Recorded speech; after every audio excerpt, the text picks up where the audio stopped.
ఇప్పుడే కొంతమంది మాట్లాడుతూ చెప్పారు. రాజమౌళి లాంటి వ్యక్తులు కూడా మాట్లాడుతూ ఒక మాట అన్నారు. ఆయన చేయాల్సిందంతా చేశారు, మనమేం చేయాలి? ఈ సందర్భంగా ఆంధ్రప్రదేశ్లో ఉండే, తెలంగాణలో ఉండే తెలుగు వారందరికీ విజ్ఞప్తి చేస్తున్నా, మనం కోరుకునేది తెలుగు జాతికి ఆయన చేసిన సేవల కోసం ఈ వ్యవస్థ చిరస్థాయిగా ఉండాల్సిన అవసరం ఉంది. ఈ లెగసీని కంటిన్యూ చేయాల్సిన అవసరం ఉంది. అందుకే కిరణ్ గారిని, వారి కుటుంబ సభ్యులను కోరుతున్నా. అదే మరి వారి పిల్లలు ఉన్నారు ఇక్కడ. ఆయన స్థాపించిన వ్యవస్థ ఆయన కుటుంబ సభ్యులదే కాదు, 10 కోట్ల తెలుగు ప్రజానికన్నది ఆయన ప్రజల ఆస్తి. అలాంటి ఆయన స్థాపించిన వ్యవస్థల్ని భావితరాలకు అందించే బాధ్యత వారు తీసుకుంటే, మనందరం కలిసి ఆయన స్ఫూర్తి ఎల్లప్పుడూ తెలుగు జాతిలో ఉండే విధంగా మనం ఆలోచించాల్సిన అవసరం ఉంది. ఎన్టీ రామారావు గారికి కూడా భారతరత్న ఇవ్వాలని చెప్పి మనం ఎప్పటి నుంచో పోరాడుతున్నాం. అదే సమయంలో రామోజీరావు గారికి కూడా భారతరత్న సాధించడం మనందరి బాధ్యత. ఒక పక్క ఎన్టీ రామారావు గారు, ఒక పక్క రామోజీరావు గారు, ఇద్దరికి ఇద్దరే అలాంటి మహానాయకులకి, యుగ పురుషులకి మనం నివాళులర్పించడం అంటే ఇలాంటి కార్యక్రమంలో భాగస్వాములు కావడమేనని చెప్పి నేను మీకు తెలియజేస్తున్నాను. ఇది కాకుండా అమరావతి ఆయన పెట్టిన పేరు, ఆయన ఇచ్చినటువంటి ఆ రోజు సలహా, ఈరోజు నేను ఆలోచిస్తున్నాను. అమరావతిలో రామోజీ విజ్ఞాన్ కేంద్రంగా పెట్టి, ఢిల్లీలో విజ్ఞాన్ భవన్ ఏ విధంగా అయితే ఉందో, కాన్ఫరెన్సెస్ కానీ, రీసెర్చ్ కానీ, ప్రభుత్వం చేసే కార్యక్రమాలన్నీ అక్కడ చేసే విధంగా తప్పకుండా తగిన రీతిన ఒక మంచి కేంద్రం తయారు చేసి దానికి రామోజీరావు గారి పేరు నామకరణం చేస్తామని చెప్పి కూడా మీ అందరికీ విజ్ఞప్తి చేస్తున్నా.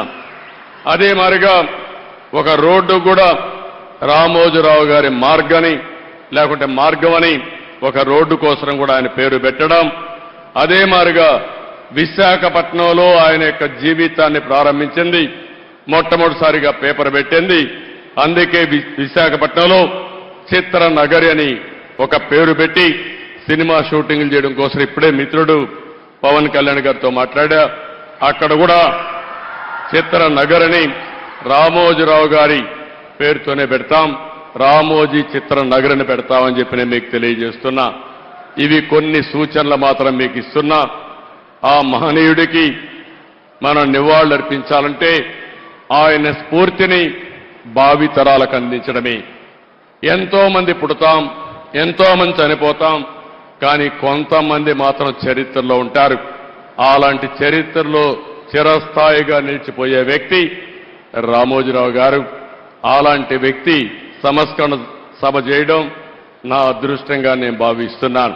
ఆయనకి ఖచ్చితంగా ఒక విగ్రహం పెట్టాలని. ఎందుకంటే జర్నలిస్ట్ విలువల్ని కాపాడి ఎన్ని ఆయన ఎందుకు ఇన్స్పిరేషన్ అంటే, ఎన్ని కష్ట నష్టాలు వచ్చినా, ఒక జర్నలిస్ట్గా ఉండటం వేరే, ఒక పత్రిక అధిపతిగా ఉండి అన్ని ఒడిదుడుకులు ఎదుర్కొని ఆయన కుటుంబాన్నంతా బెదిరించినా కానీ, ఏమి చేసినా కానీ జనరల్గా కుటుంబ సభ్యులు కష్టం వస్తే నలిగిపోతాం. కానీ అది కూడా దాటుకొని నేను నా జర్నలిస్ట్ వాల్యూస్ నేను కాంప్రమైజ్ అవ్వను, ఏదైతే జరగనని చెప్పి ఆయన కూర్చోబెట్టి at the cost of his family members also he went head and uphold the journalistic values. వారికి దానికి చాలా చాలా సాహసంగా నాకు చాలా ఆనందం వేసింది. ఆయన ఆఖరిలో ఎలక్షన్ రిజల్ట్స్ వస్తాయి, ఎప్పుడు వస్తాయి వీటన్నిటి అనుకున్న టైంలో నేను ఒకటే అనుకున్నాను, నా ఆరోగ్యం క్షీణిస్తూ ఉంది, బాగుండు, ఆయన ఈ విజయ వార్త వింటారా లేదా అనేది నేను ఒకటే ఆలోచిస్తూ ఉన్నాను. సో నేను శ్రీమతి శైలజా కిరణ్ గారిని, సుమన్ గారిని, శ్రీమతి విజయశ్రీ గారిని అడిగినప్పుడు నేను ఒకటే అడిగాను, ఆయన విన్నారా అండి, ఆయనకి మాటలు వినిపించినాయా?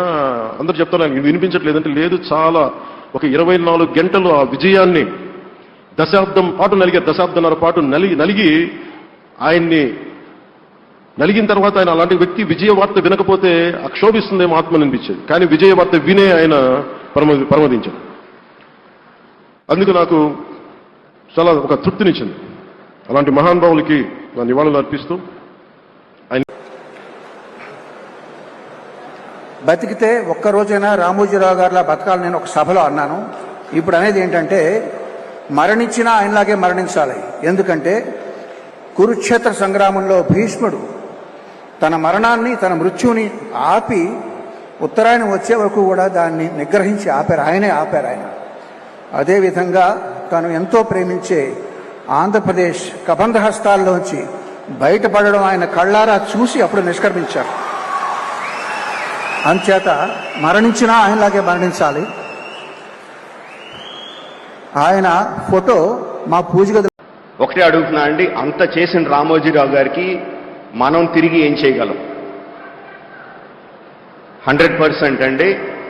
ఆంధ్రప్రదేశ్ రాష్ట్ర ప్రభుత్వాన్ని, తెలంగాణ రాష్ట్ర ప్రభుత్వాన్ని, కేంద్ర ప్రభుత్వాన్ని కూడా రిక్వెస్ట్ చేస్తున్నాను ఈ వేదిక మీద నుంచి, రామోజీరావు గారికి భారతరత్న ప్రదానం చేయడం సముచితం, సబబు. నమస్కారం అండి. థ్యాంక్